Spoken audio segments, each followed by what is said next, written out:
وَأَمَّا مَنْ خَافَ مَقَامَ رَبِّهِ، جو انسان اپنے رب کے سامنے کھڑے ہونے سے ڈرا، وَلِمَنْ خَافَ مَقَامَ رَبِّهِ جنتان، اسے جنت ملے گی۔ وَأَمَّا، بہرحال وہ، من خافا، جو ڈرا، مقام ربہ، اپنے رب کے سامنے حاضری دینے، حساب کتاب دینے، جا کر سامنے کھڑے ہونے سے ڈر کر جو جیا تو اس کی زندگی بہتر ہوگی۔ وَنَهَى النَّفْسَ عَنِ الْهَوَىٰ، اور اس اپنے دل کو، اپنی لسٹ کو، اپنی خواہشات کو اپنا خدا نہیں بنایا۔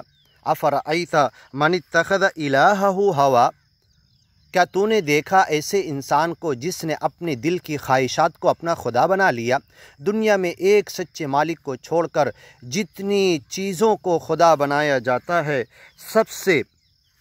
سب سے بڑا خدا یہ نفس ہے۔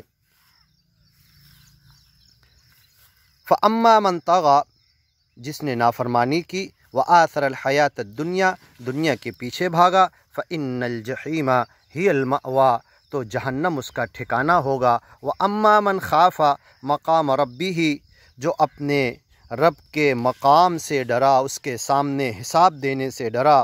وَنَهَى النَّفْسَ عَنِ الْهَوَىٰ، اور اپنے دل کو اپنی خواہشات سے روکتا رہا، فَإِنَّ الْجَنَّةَ هِيَ الْمَأْوَىٰ، تو اس کا ٹھکانہ جنت ہوگا۔